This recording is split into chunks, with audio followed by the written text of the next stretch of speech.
at least you don't have any hope from the pictures I showed you, think those will never heal, what is she talking about? You see this one up at the top, it looks pretty bad, right? And so you see, we actually got it to this, it took about 6 months, but you can slowly debride and get these healed. So here's the lady I was talking about with the captain's chair. You see, this is what I had it healed to.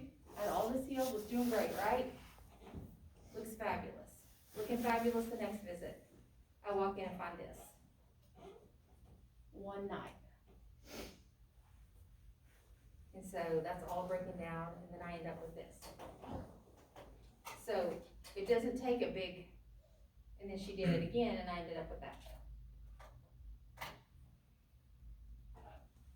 And so, you know, immediately when I walk in, you guys see how when you go from this, and you see you got this pretty pink tissue, and it's dead here at the top, right? I mean, you can see this is the dead tissue, but this is pink.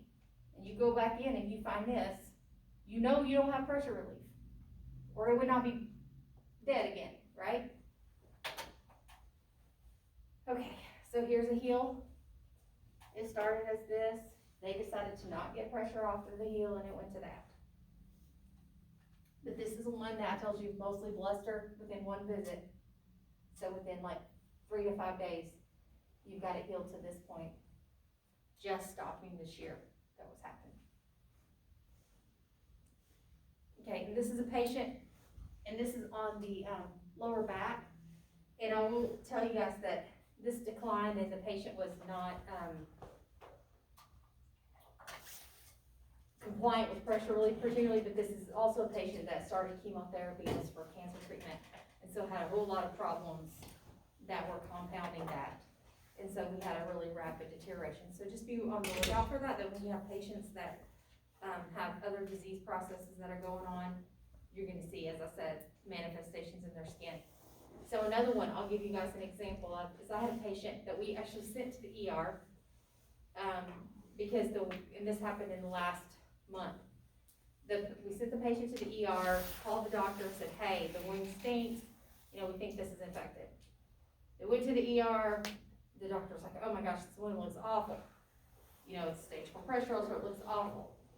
They did an MRI, couldn't find any osteo, they did cultures, there was nothing there. Guess what? The patient had a UTI with catheter. So the stench came from the catheter and the UTI that was infected. So anytime you have a UTI, your wounds are going south. They're gonna look nasty because your patient feels bad. And this patient was septic, had urosepsis. So we missed that totally. And I was like, you didn't smell the urine? And she's like, I didn't even think about it being that. But so it wasn't the wound. So, you know, just people make an assumption just because they have a hole in the body. And the hole looks bad, but the hole must be infected. That's what we're causing that problem. And it's not the case always. Other things will make it appear worse than it is. Because almost everything when you find, you will have skin manifestations. Okay, so here's another unstageable, and if you look at this, it got to this, so that's pretty good, right? Same one with debridement. And that was the same wound 11 days later because my patient decided that they weren't going to get pressure relief. And then this is a quad patient that we actually got debrided, and that's pretty good, but you look at this and, you know, you have this in April and it takes till September to get there, that far. And so here's a stump, and this is a patient that decided that they were going to wear their prosthesis despite my telling them not to. And we ended up with this. Okay, so you may be asking yourself, okay, so why can't they just sew these together? What's the big deal? Why can't you just sew this together? Well, here's the deal. It never works. So anybody that tries to do that or tells you that it works, it doesn't. It's almost a 100% fail rate to sew a pressure ulcer together. So I want y'all to think about this.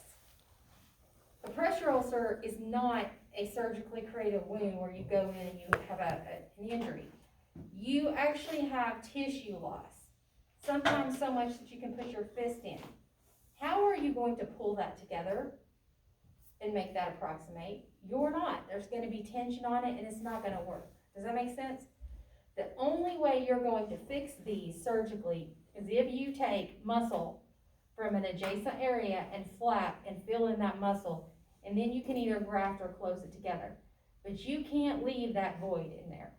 Does that make sense? So when you see these patients with stage 4s and they're gonna be surgically repaired, they're done via a muscle flap. Okay, y'all have questions about that? So in other words, you see where they try to sew this together, there's a hole inside. That's not gonna work. Here's another one they tried to sew, and it didn't work. Okay, so what's not pressure ulcers?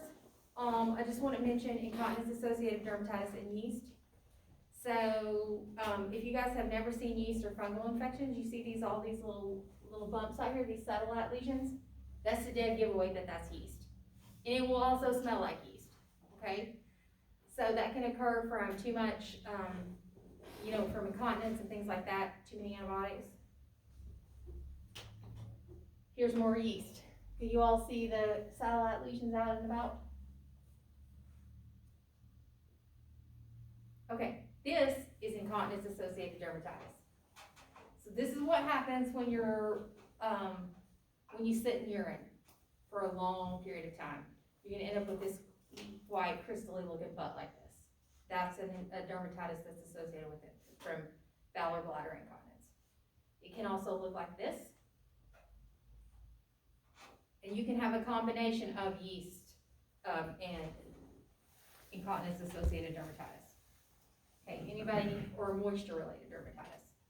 Questions about that? So that is one that takes time to... Okay, so if you have yeast, you treat it with an antifungal. And typically, you can get an antifungal that's also a barrier cream. So you keep the moisture off and you treat it with the antifungal. So that's the way we do that. If it's just moisture associated, it's just like a big heavy zinc cream. And once you start to get the moisture off of it where it's not sitting on the skin, it'll clear right up. Does that make sense? Mm-hmm. The tendency is I've had people that is like, oh, I want to put a foam on it. Okay, first of all, if you put a dressing on yeast, it's going to explode because you got warm, moist, and you know what happens then. And then also, if you're incontinent and you're putting a dressing on it, then that's going to get soaked with urine and stool, and then it's going to sit against their skin and make it worse. So you typically manage these with topical ointments and creams because they can be washed off and then reapplied more, and they stand up better to urine. So like zinc-based creams like Boudreaux butt paste, those types of brands will do a lot for that. Does that make sense? Okay, so how do you treat pressure ulcers? We'll talk about the topical treatment as far as the dressings you put on them, but I will tell you guys you can put literally toothpaste on it. It will heal if they get pressure relief. Your body does know what to do. So having said that, you can put a dressing of gold, the biggest, most expensive, greatest dressing that money can buy on it. It's not going to fix it if you don't get pressure relief. So I had said that before, you have to have pressure relief. So we have 3 types of surfaces that you treat those with. Group 1s are preventative surfaces. Those are the ones that just overlay. So that's like gels, air cushions that overlay. Group 2s are the ones that plug into the walls. That's like alternating air mattresses, low air loss mattresses. And then group 3s are, you see in my picture, it's a Clinitron. I don't know if anybody's ever seen these, but these are like the sand beds and things like that. Have y'all ever seen a sand bed where it's basically there's sand in the base of the bed and they flow fluidized air up through that, and it creates weightlessness in that area. And they're expensive, as you guys can imagine. So then we also have, for terminal patients, you have scale, which is skin changes that last in. And I just do want to mention this, that you'll have skin failure. That's a subset of pressure ulcers. And the reason I bring this up is because there's a thing called when we talk about pressure ulcers, what's preventable and non-preventable. These are not preventable. They're just one of those things that happen as you get closer to death. And they're very often called a Kennedy terminal ulcer, if anybody's ever heard of that. They have a butterfly shape or the U shape. It's just a phenomenon that happens with patients as they get toward life's end. And there's reasons for it that happen, like same thing with pressure ulcers, that you have opioid and sedative use, hypercoagulation. There's just changes that occur in their body. So I just want to make you all aware of that. I don't know if any of you will ever work hospice or have anything to do with that, but they do occur. Okay, so we finished with pressure ulcers. Y'all need to take a bathroom break? Mm. Okay, so let's take about like 5 minutes, 10-minute break.